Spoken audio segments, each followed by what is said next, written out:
Hello, hello, je suis ravie de vous retrouver pour cette guidance Oracle Astro des Scorpions et Ascendant Scorpion pour le mois de février 2025. Le Verseau est positionné dans votre maison 4, la maison du foyer.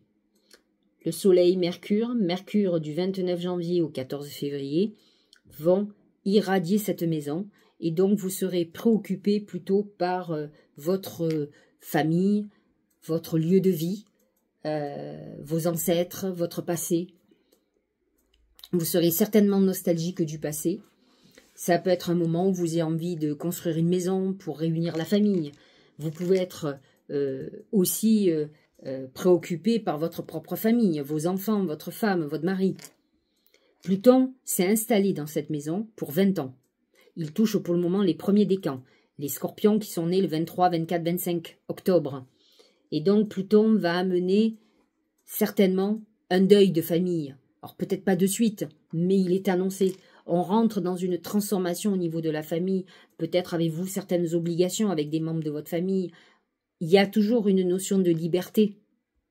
Mais c'est vrai que le fait de perdre quelqu'un n'est jamais très agréable. C'est une page qui se tourne et Pluton amène ce deuil de façon très importante. Ce qui va être plus intéressant pour vous, c'est l'amas de planètes en poisson. Le poisson est positionné dans votre maison 5, la maison des amours, des enfants, de la chance, des plaisirs, de la créativité. Le soleil rentre dans le poisson le 18 février. Mercure le rejoint, sera déjà dans le poisson à partir du 14 février jusqu'au 3 mars. Vénus sera positionné dans cette maison 5 jusqu'au 4 février. C'est un bon moment pour faire un bébé. C'est un bon moment pour faire une très très belle rencontre. On est dans une période plutôt très agréable, douce. On laissera les soucis un petit peu plus tard sur le côté familial, même s'ils sont là en fond de toute façon. Vous avez déjà Saturne et Neptune dans cette maison. Certains scorpions et ascendants scorpions ont pu avoir des trahisons, mais ont pu aussi avoir une très belle histoire, très romantique, qui leur a donné une autre vision de ce que pouvait être l'amour. Saturne vous met quand même en épreuve, peut-être avec vos enfants, avec peut-être l'amour aussi, hein, où effectivement vous pouvez être avec quelqu'un qui est plus âgé que vous, ou avec qui il y a une différence d'âge. Le Bélier, positionné dans votre maison 6, Vénus rentre dans le Bélier, une rencontre en allant faire du sport, en faisant certaines loisirs que vous pourriez avoir, vous pourriez faire une petite rencontre comme ça. Uranus est en Taureau. Le Taureau est un signe important pour vous puisque c'est votre signe complémentaire et opposé. Uranus est donc positionné dans votre maison 7, la maison du couple, la maison des associés, la maison des contrats, de tout ce qui est juridique. Uranus peut amener des événements imprévus, la vente d'une maison par exemple, ou l'achat d'une maison. On peut avoir des bouleversements comme ça, d'ordre financier, peut-être même avec un associé ou des associés. Jupiter est en Gémeaux jusqu'au 10 juin.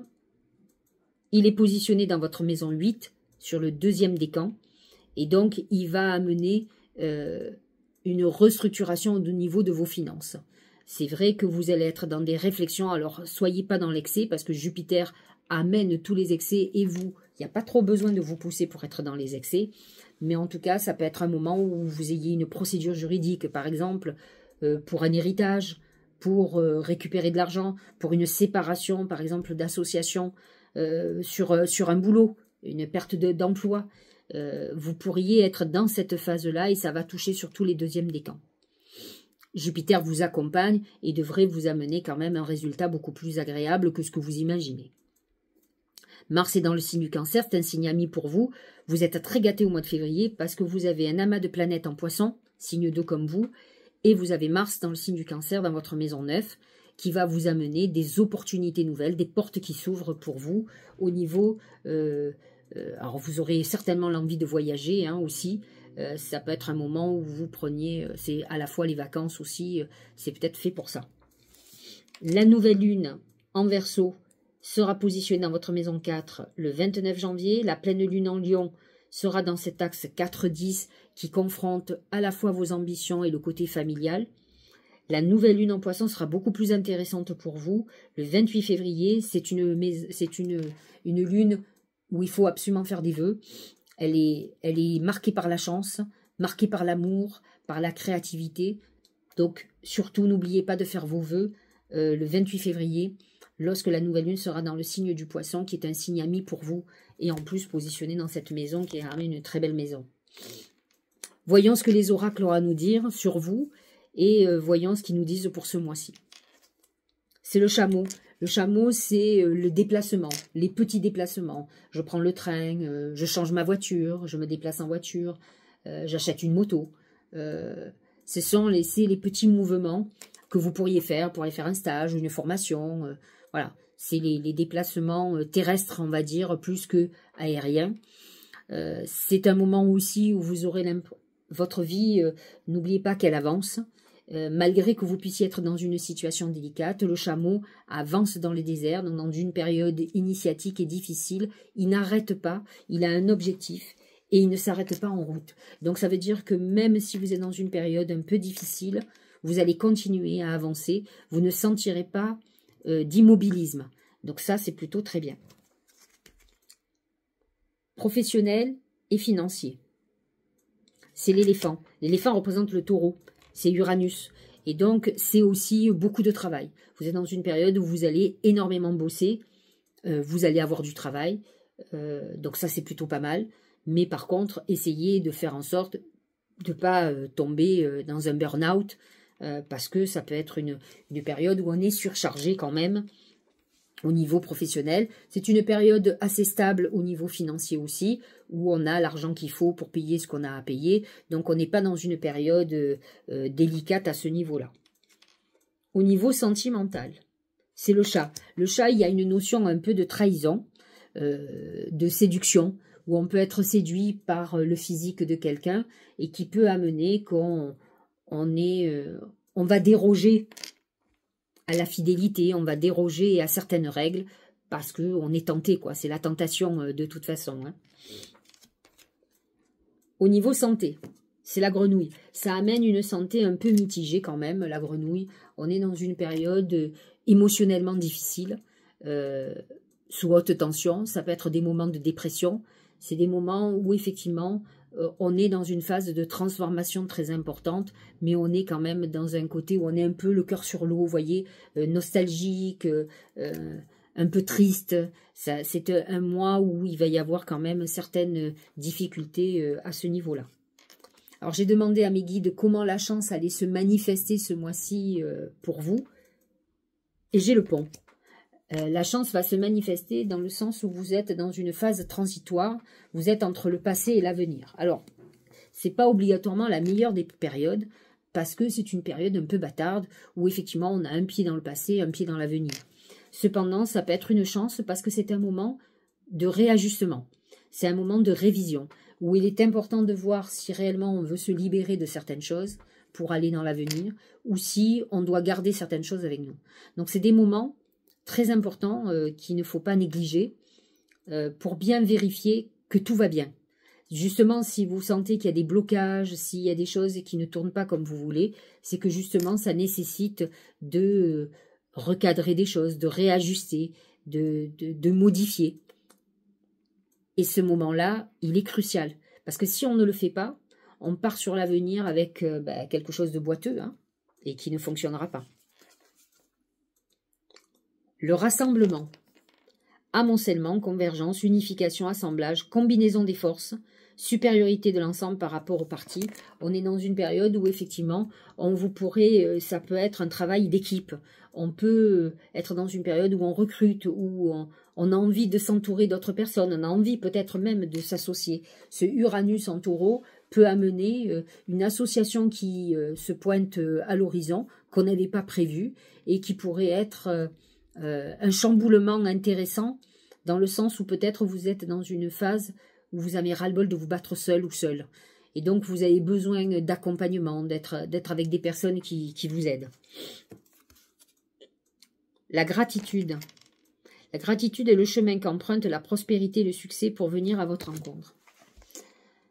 Alors, les scorpions font partie de ces signes, il n'y en a pas énormément, mais il y en a, qui sont souvent insatisfaits, qui ont du mal à se contenter de ce qu'ils ont. Alors, Je ne suis pas là pour vous dire, vous devez vous contenter de ce que vous avez. Pas du tout.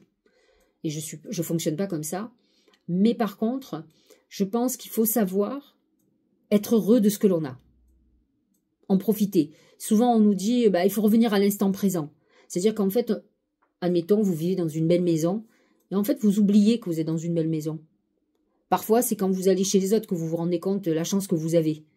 Mais en fait, on oublie ce que la vie nous a donné. Or, en fait, on ne devrait jamais oublier. On devrait toujours être conscient de la chance que nous avons, de ce que nous avons obtenu, du parcours que nous avons parcouru. Il y a quelque temps en arrière, j'étais en colère parce que c'était mon anniversaire. J'aime pas vieillir, comme tout le monde, sans obsession non plus. Hein. J'ai ma cliente qui me dit « Vous allez bien, c'est chaud ?» Non, pas trop, c'est mon anniversaire aujourd'hui. 1 an de plus encore, j'en ai ras-le-bol. Elle me dit « Pourtant, vous avez de la chance, vous vieillissez. » Oui. Elle me dit « Il y a des gens qui n'ont pas la chance de vieillir, qui meurent jeunes, qui meurent... Et est-ce que vous vieillissez bien? Est-ce que vous avez des problèmes de santé? » Je fais « Non, tout va bien. » Elle m'a dit « Alors, vous avez encore plus de chance, parce que vous vieillissez en bonne santé. » Et en fait, c'est très intéressant ce que m'a dit cette dame, parce qu'elle m'a recadré. Depuis, je ne me plains plus de vieillir. Je ne dis pas que ça me fait plaisir, mais je ne m'en plains plus. Et elle a raison. Tant qu'à vieillir, et on a tous envie de vieillir, on a envie de vieillir en bonne santé. Ça aussi, ça fait partie des choses dont on ne prend pas conscience de la chance que nous avons. Et c'est pareil pour le matériel. Et donc, la gratitude, c'est ça. C'est se réjouir et remercier de ce que la vie nous a déjà donné. Et c'est comme ça que la vie va continuer à nous donner. Autrement, elle nous enlève. Parce que quand vous n'êtes pas conscient, on vous enlève. Puisque de toute façon, vous vous en foutez. Où est le problème? Et c'est comme ça que vous vous rendez compte que ça nous manque. La plupart des gens qui se séparent, ça arrive souvent chez les femmes. Les femmes, elles avertissent. Je vais te quitter, ça va pas, il y a ça qui va pas. L'autre, ça rentre d'une oreille, ça sort de l'autre. Elle est toujours là. Le jour où il arrive, il n'y a plus personne. Et là, il se rend compte qu'il ne peut pas vivre sans elle. C'est trop tard. Parce que quand la femme est partie, c'est qu'elle a fini de parler, d'échanger. Et c'est quand on n'a plus qu'on se rend compte à quel point ça nous manque. Ça serait intelligent de ne pas en arriver là. Mais pour ne pas en arriver là, il faut être dans la gratitude. Parce que quand on est conscient de ce que l'on a et que l'on remercie tous les jours, eh bien, on va nous donner encore plus. C'est comme ça. C'est ça le chemin de la prospérité et du succès. C'est d'être conscient qu'on a de la chance, d'avoir, d'obtenir. À vous de travailler là-dessus. Regardez, c'est exactement ce que je vais vous expliquer, c'est la valeur du dépouillement.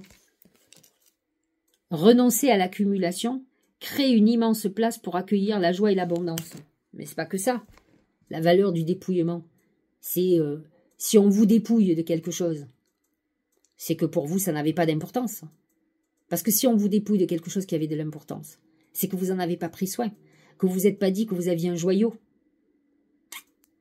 Donc il faut réfléchir. La valeur du dépouillement est très importante. On dit souvent que dans la religion catholique, en tout cas, le dépouillement nous permet de nous élever au plus haut.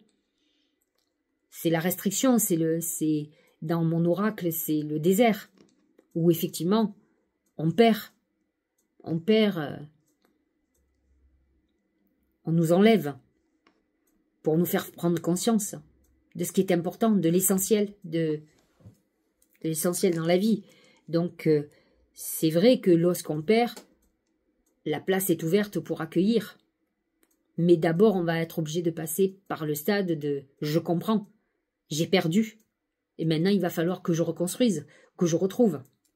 C'est beaucoup plus compliqué. Il vaut mieux garder, faire tout pour garder, plutôt que de se battre pour récupérer. À qui devez-vous pardonner? Voilà le message de vos anges. Alors réfléchissez, à qui devez-vous pardonner? Libérez-vous de votre colère et de votre rancœur passée et vous verrez, vos souhaits se réaliseront. Alors, est-ce que vous avez des rancœurs, des colères contre quelqu'un, surtout pas de regrets par rapport à votre vie. Ce qui est fait est fait. Il faut essayer de sortir des regrets. À vous de savoir se pardonner soi et aux autres, c'est important. Ça ne veut pas dire, enfin, moi je pardonne mais j'oublie pas. C'est-à-dire que je ne rentre pas dans la rumination. De toute façon, je pars du principe que quelqu'un qui vous a trahi, à part si c'est un enfant, mais si c'est un adulte, il sait exactement ce qu'il a fait. On ne trahit pas en ne sachant pas ce qu'on fait. C'est impossible. Moi, j'aime bien que les gens... moi, c'est mon adage. Hein, c'est la responsabilité. Moi, j'aime les gens qui prennent la responsabilité de leurs actes. Hein. C'est le plus difficile. Mais on vous a trahi, on l'a fait en conscience. On ne l'a pas fait de façon inconsciente. Donc, à partir de là, c'est l'autre qui doit prendre ses responsabilités et vous passer à autre chose. C'est tout. Vous allez chercher à comprendre pourquoi on vous trahit. Bah, cherchez, hein, mais c'est très simple. Hein. Parce que l'autre veut ce que vous avez, par exemple, c'est la convoitise. C'est un des problèmes des péchés. Pourquoi vous croyez qu'on parle des 7 péchés capitaux? Les 7 péchés vous font comprendre toute la vie. Hein. Une fois que vous avez les 7 péchés, vous voyez tout ce que l'être humain est capable de faire de négatif, et vous avez tout. Il y a tout. Il n'y a rien de plus. La religion, elle a été très bien faite aussi par des gens spirituels. Et donc, ils vous montrent les travers de l'être humain. Donc, pardonner, c'est très important. J'ai envie de dire passer à autre chose. Hein, plus que toute autre chose. Regardez, culpabilité. Bon, on y est. Hein. Stop, arrête l'autoflagellation. Alors ça, alors, je ne sais pas si c'est l'autoflagellation du scorpion. L'autodestruction, il est très fort. Autoflagellation, certainement aussi. Ça va avec la culpabilité. Bon, il adore ça, s'autoflageller. Hein, il est sadomaso. Mais bon, il aime bien aussi être bien. Croyez-moi, j'en ai beaucoup autour de moi. Ils n'ont pas envie toujours que de souffrir. Mais je dis toujours que le pire des ennemis du scorpion, c'est lui-même. Donc, il est beaucoup plus difficile d'être scorpion pour soi-même. Et après, c'est difficile pour les autres parce qu'on est à côté et qu'ils sont compliqués. Ils ont du mal à se comprendre eux-mêmes. Au lieu de ressasser ta culpabilité, dresse la liste de tes fiertés et de tous ces événements qui font de toi une personne remarquable. Et Dieu sait si les scorpions ont des qualités extraordinaires. De générosité, de combativité, de résilience. Mais il faut qu'ils sortent du sacrifice et de la culpabilité pour arrêter de s'autoflageller, ça c'est sûr.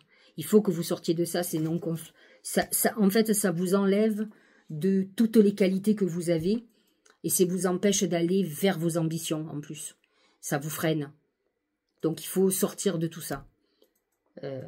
C'est très important. J'espère que cette guidance vous aura éclairé, chers amis Scorpion et ascendant Scorpion. Je vous embrasse. Je vous dis à très bientôt. La saison du poisson est toujours une très belle saison pour vous. Et en plus, vous avez Mars en Cancer. En ce moment, c'est quand même plutôt agréable pour vous. Vous avez toutes les cartes en main pour pouvoir avancer. Même si la situation est difficile, les astres sont plutôt avec vous. Donc, avancez. Et bientôt, Jupiter va rentrer dans le Cancer. Il va vous accompagner encore plus. Vous verrez. Je vous embrasse.